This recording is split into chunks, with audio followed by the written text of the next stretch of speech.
तो इस प्रकार से देवर्षि नारद जी चिंता तुल्य है, लेकिन संत कुमारों को जब अपनी सारी व्यथा को सुनाए तो बोले ये कोई बड़ी बात नहीं है। बोले फिर सत्कर्म क्या है? श्रीमद् भागवतालापा सातु गीता सुखादेवे। भगवान श्री सुखदेव के मुक्त कंठ से गाई हुई जो भगवान की सुंदर भागवत है वही तो सत्कर्म है। बोले महाराज मैंने भी कई बार भागवत सुनी, अपने पिताजी से मैंने भागवत सुना। हम आग्रह करेंगे अपने आचार्य श्री पंडित जी से कि महाराज श्री मंच पर विराजमान है और एक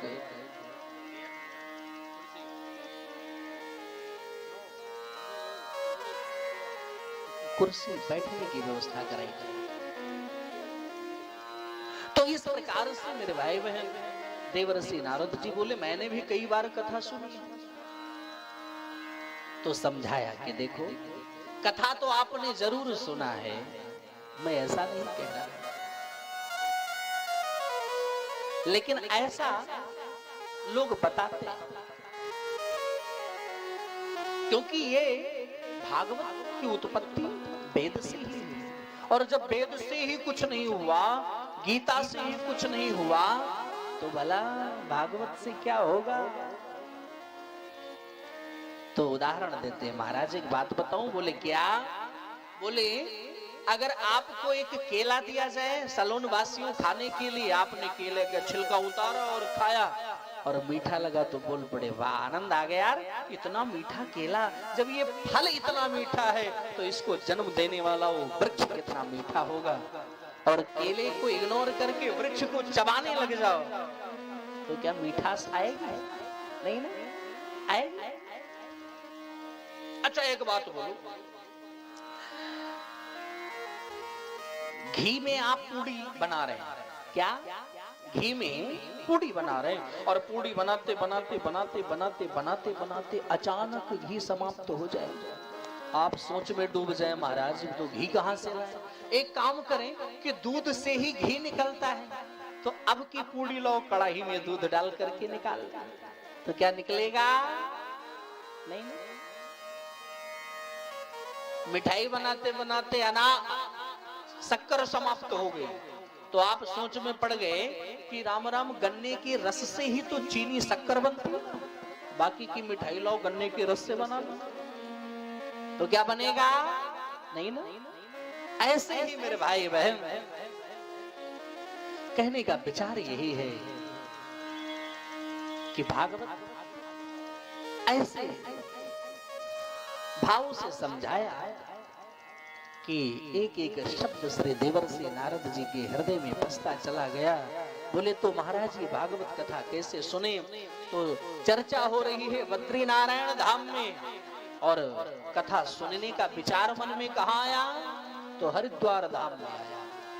हरिद्वार धाम पहुंच गए और सुंदर आयोजन किया देवर्षि नारद जी, और नारद जी यजमान बन करके बैठ गए और श्री सनक सनंदन सनातन सनत कुमार व्यास गद्दी पर बैठ करके और बड़े ही भाव और श्रद्धा के साथ कथा सुनाने लगे। 3 आसन और बिछाया देवर्षि नारद जी, किस किस के लिए? भक्ति ज्ञान और वैराग्य के लिए। और जब कथा चलती रही चलती रही चलती रही, अचानक श्री देवर्षि नारद जी ने एक प्रश्न पूछ लिया। महाराज बड़े से बड़े पापी व्यक्ति भी भागवत की कथा सुन करके तर जाते हैं, लेकिन एक बात बताओ, क्या कोई जो सारी जिंदगी कभी भगवान का नाम ना लिया हो, सारी जिंदगी केवल पापाचार दुराचार भ्रष्टाचार अत्याचार किया हो, क्या वो भी भागवत की कथा सुन करके मुक्ति पा सकता है? कल्याण हो सकता है उसका भी? तो बोल पड़े महाराज सनत कुमार कि ये मानवा पाप कृतस्तु सर्वदा सदा जो दुराचार रता विमार्ग क्रोधाग्निदग्धा कुटिलश्च कामिना सप्ताह यज्ञेन कलौ पुनन्ति ते। एक बात बोलूं कि जो पाप करते हैं, अत्याचार करते हैं, उनका तो कल्याण भागवत के माध्यम से हो ही जाता है। और जो सारी जिंदगी पाप करते करते करते करते इस शरीर का परित्याग करके और ऊपर चले गए हो, प्रेत बन गए हो, अगर उनके भी नाम से भागवत कथा सुनो तो प्रेत आत्मा का भी कल्याण हो जाता है। ऐसे श्रीमद् भागवत महापुराण की महिमा है। बोल भागवत भगवान की। आश्चर्य महाराज, ये तो लेवल से ऊपर जा रही है बात। बोले मतलब?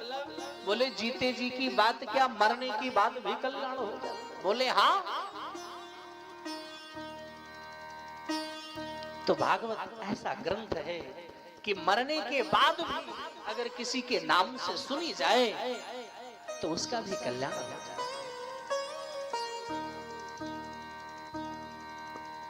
मरने के बाद प्रेत बन जाए, नहीं कहीं भी व्यक्ति अटका हो, कैसे भी हो, जैसे भी हो, लेकिन कल्याण जरूर होगा।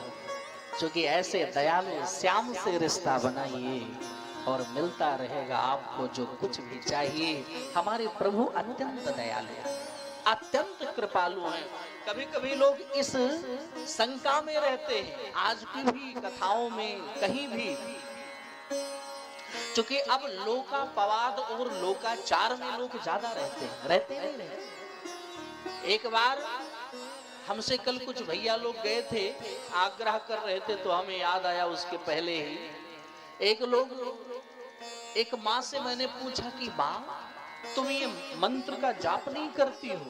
तो उस माँ ने कहा महाराज मैं इसलिए जाप नहीं करती हूँ, मेरे पति भी जिंदा है। तो हमने कहा ये कहाँ लिखा है? बोले हमारे यहाँ जब तक पति जिंदा रहते हैं तब तक कोई मंत्र का जाप, माला जाप इत्यादि नहीं करती। तो क्या ये सत्य बात है? अलग अलग क्षेत्र का अलग अलग लोकाचार बना हुआ है, अलग अलग धर्म बना के बैठे हुए हैं और उनको समझाने वाला भी कोई नहीं। चंदन लगाने के लिए कहो तो लोग कहते हैं कि चंदन तो वही लगाती हैं जो स्त्रियां विधवा हो जाती हैं, जो वैधव्य जीवन का निर्वाह करती हैं, वो चंदन लगाती हैं। विचार करने वाली बात है। आप वृंदावन जाओ, अयोध्या जाओ, ऋषिकेश जाओ, हरिद्वार जाओ, बद्री नारायण जाओ, आप चित्रकूट जाओ, कहीं भी जाओ, क्या चित्रकूट में सारी औरतें जिसको भी देखोगे, माँ बहन भाई सबके सब चंदन स्वरूप तिलक लगा कर बैठे हैं? ऐसा नहीं है मेरे भाई बहन। चंदन इसलिए लगाया जाता है, किस लिए?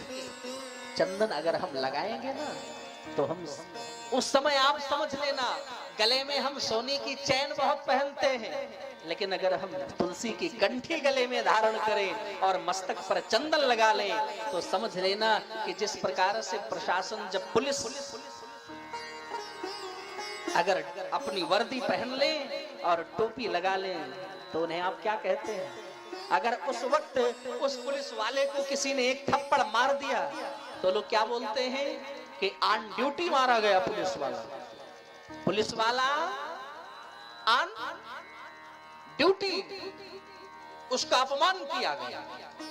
तो ऐसे ही अगर गले में हमारे कंठी हो, मस्तक पर चंदन हो, तो फिर हम अपने नहीं, फिर तो हम भगवान के होते हैं। और उस वक्त अगर कोई हमारा अपमान कर दे तो वो हमारा नहीं, फिर तो ठाकुर जी का अपमान होगा। और ठाकुर जी अपना अपमान बर्दाश्त कर सकते हैं, अपना मान टले टल जाए, पर भक्त का मान, और जोर से बोलो, भक्त का मान ना टलते देखा। तो अगर चंदन लगाओगे मेरे भाई बहन तो आप भी ऑन ड्यूटी रहोगे। और ये मेरा श्रृंगार है। क्या है?